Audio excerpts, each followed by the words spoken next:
కోటి జన్మల పాపమెల్లను రూపుమాపును రామనామము. రామనామము రామనామము రమ్యమైనది రామనామము. జన్మ మృత్యు రహస్యమిరిగి జపించవలె శ్రీరామనామము. రామనామము రామనామము రమ్యమైనది రామనామము. పసితనంబున అభ్యసించిన పట్టుబడు శ్రీరామనామము. రామనామము రామనామము రమ్యమైనది రామనామము.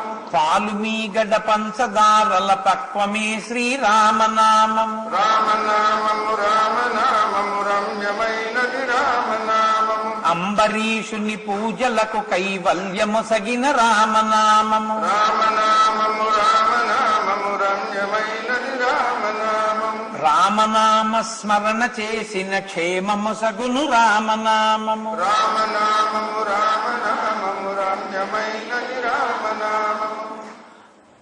సుందరకాండలో సంప్రదాయజ్ఞులు ఏం చెప్తారంటే 2 సిద్ధి సర్గలు నడుస్తాయి అని చెప్తారు. అందులో ఒక సిద్ధి సర్గ హనుమకి సీతమ్మ తల్లి యొక్క దర్శనమైనటువంటి సర్గ. అత్యంత శక్తివంతమైనటువంటి సర్గగా చెప్పబడుతుంది. శ్రీరామాయణం మొత్తం మీద సుందరకాండాంతర్గతమై హనుమకి సీతమ్మ తల్లి దర్శనం ఏ రోజు అవుతుందో ఆ రోజు వచ్చేటటువంటి సర్గ చాలా గొప్ప సర్గ. అది చాలా గొప్ప ఫలితాలు ఇస్తుంది అని పెద్దల యొక్క వాచ. అలాగే రెండవ సిద్ధి సర్గ సీతమ్మ తల్లి హనుమని చూసినటువంటి సర్గ. ఆవిడ హనుమని చూశారు, హనుమ సీతమ్మని చూశారు. హనుమ సీతమ్మని చూసింది మొదటి సిద్ధి సర్గ, సీతమ్మ హనుమని చూసింది కూడా సిద్ధి సర్గే అంటారు. కాబట్టి 2 సిద్ధి సర్గలు. ఈ 2 సిద్ధి సర్గలలో మొదటి సిద్ధి సర్గ ఎప్పుడు వస్తుందంటే తాత్కాలికంగా నేను వేసిన అంచనా ప్రకారం ఆదివారం నాటి ఉపన్యాసంలో బహుశः హనుమకి సీతమ్మ తల్లి దర్శనం అవుతుంది. కాబట్టి ఆ రోజు చాలా శక్తివంతమైన సర్గ నడుస్తుంది.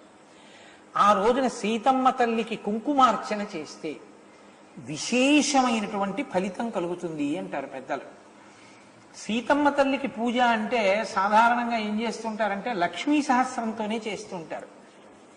సీతా సహస్రంతో పూజ చేయడం అనేటటువంటిది చాలా చాలా తక్కువ. ఎందుకు అంటే అసలు సీతా సహస్రం అనేటటువంటిది ఎక్కడా కూడా లభ్యం కావట్లేదు కదండి అంటారు చాలా చోట్ల. నేను ఈ విషయాన్ని రామాయణ ప్రసంగాలు చేసే చోట చాలా చోట్ల విన్నాను. కానీ మా గురువు గారు సీతా సహస్రాన్ని సంకలనం చేశారు. అందుకని ఆ సీతా సహస్రనామ స్తోత్రంతో ఆ నామాలతో సీతమ్మ తల్లి దర్శనం హనుమకి జరిగేటటువంటి సిద్ధి సర్గ వచ్చేటటువంటి ఆదివారం నాడు సువాసినులకి ఒక అత్యద్భుతమైనటువంటి మూర్తిని ఇచ్చి రామచంద్రమూర్తి యొక్క ఎడమ తొడ మీద కూర్చున్నటువంటి సీతమ్మ, అది ఎన్ని సంవత్సరాల క్రితం ఉన్నటువంటి మూర్తో అది సీతారామానుగ్రహంతో బయటికి వచ్చి పూజకు వస్తోంది. మీరు నమ్మండి నమ్మపోండి. అటువంటి మూర్తినిచ్చి సువాసినులతో సీతా సహస్రంతో పూజ చేయించాలి అని. దానికి ఏమి రుసుము అది ఏమీ లేదు. అన్ని సంభారములు మూర్తులను కూడా దేవస్థానం వారే పీఠం వారే సరఫరా చేస్తారు. మీరు చెయ్యవలసింది ఏమిటంటే ఆదివారం నాడు దానికి సమయాన్ని చెప్తారు. అది మీరు అన్ని వేళలా చేద్దామన్నా చేయడానికి దొరికేటటువంటిది కాదు. అది రామాయణ ప్రవచనంలో సుందరకాండ ప్రవచనం అవుతున్నప్పుడు సిద్ధి సర్గ వచ్చిన రోజున పీఠ ప్రాంగణంలో అందున శారదా పీఠంలో సీతమ్మ తల్లిని సీతమ్మ నామాలతో సహస్రనామార్చన ఒక సువాసిని చేసుకునేటటువంటి అదృష్టం పొందడం అంటే చాలా అపురూపమైనటువంటి స్థితి. అది అంత తేలికగా ఏం లభించదు. ఎందుకంటే సీతా సహస్రంతో పూజ చేసుకోగలరేమో కానీ శ్రీరామాయణాంతర్గతంగా సుందరకాండ ప్రవచనంలో సిద్ధి సర్గ వచ్చిన రోజున పూజ చేసుకోవడం కొంచెం కష్టం కదా. అందుకని ఆ మహత్తరమైన అవకాశం ఆదివారం నాడు ఒక ప్రత్యేక కార్యక్రమంగా రూపకల్పన చేశారు. కానీ దీనికి ఒక పరిమితి ఉంటుంది. ఎందుకంటే లోపల ఉంటుంది పూజ. ప్రాంగణానికి ఒక పరిమితి ఉంది కదా. దానికి కొన్ని వేల మందినో కొన్ని వందల మందినో అది అకామిడేట్ చేయదు. దానికి ఒక సంఖ్యా పరిమితి ఉంటుంది. కొంతమందికి ఇవ్వగలరా టోకెన్స్. అవి ఎప్పుడు ఇస్తారండి? అవి రేపు ఉపన్యాసం అయిపోయిన తర్వాత ఎవరు ముందు పెడితే వాళ్ళకి ఇస్తారు. సువాసినులు మాత్రమే అర్హులు దానికి. కాబట్టి పొందిన వాళ్ళు సంతోషంగా చేసుకోండి, పొందని వాళ్ళు బెంగ పెట్టుకోకండి. పూజ చేసినటువంటి కుంకంలో కొంత కుంకాన్ని తీసి ఆ మరునాడు మీకు పొట్లాలు కట్టి అందించే ప్రయత్నం చేస్తారు. కానీ చేసుకోవడం చాలా గొప్ప విషయం. నేను అక్కర్లేని విషయం చెప్పను, మంచి విషయాన్ని ప్రోత్సహించకుండా ఉండాలి. కాబట్టి రేపు సాయంకాలం ప్రవచనం అయిపోయిన తర్వాత ఆ ఇవ్వబడేటటువంటి టోకెన్స్ ని సువాసినులు తీసుకోండి. తీసుకుంటే చక్కగా టోకెన్ చూపించి మీరు రావచ్చు. ఎందుకంటే ఇన్ని 100 మందికి ఇస్తున్నాము అని అన్ని 100 మంది హాయిగా కూర్చుని చేసుకునే ఏర్పాటు చేయాలి.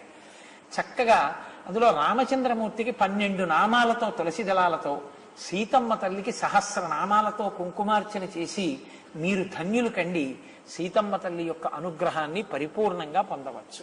దానికి రేపు సాయంకాలం ప్రవచనం అయ్యాక టోకెన్లు తీసుకుందరు. కానీ ఈ విషయం మీతో మనవి చేయడం కోసమే ఈ విషయాన్ని ప్రస్తావన చేయడం జరిగింది. మంగళవారం కార్యక్రమం చెప్పక్కర్లేదు కదండి. మంగళవారం కార్యక్రమం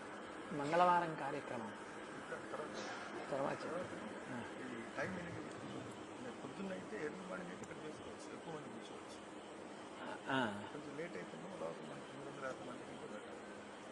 ఎర్లీ మార్నింగ్ అంటే వాళ్ళు రాగలరా ఆడవాళ్ళు?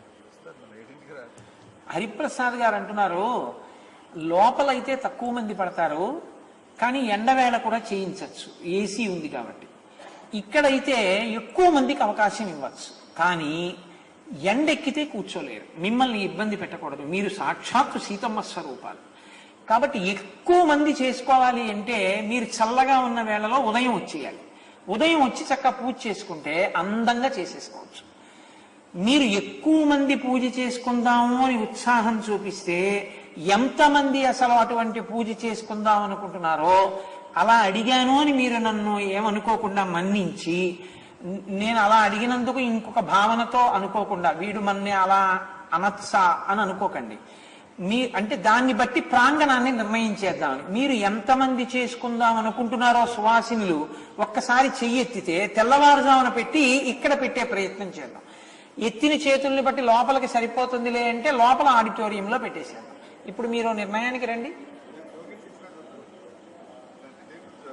సరే, రేపు టోకెన్స్ ఇచ్చిన తర్వాత నిర్ణయాన్ని రేపు ప్రకటన చేస్తారు. దాన్ని బట్టి ఎల్లుండి ఉదయం ఇక్కడ ఉంటుందా లోపల ఉంటుందా అన్నది చెప్తారు. మీరు ఆ ఇబ్బందికి గురవక్కర్లేదేమ్మా. అందుకని ఆ పూజలో పాల్గొనే వాళ్ళు రేపు రాత్రి ఆ టోకెన్స్ తీసుకోండి.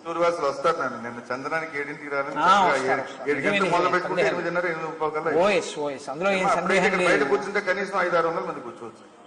అందుకని రేపు టోకెన్స్ ఇచ్చాక నిర్ణయించేస్తాను. అలా చేద్దాం. మంగళాశాసనపరైః పదాచార్య పురోగమైః సర్వైశ్చ పూర్వైరాచార్యైః సత్కృతాయాస్తు మంగళం.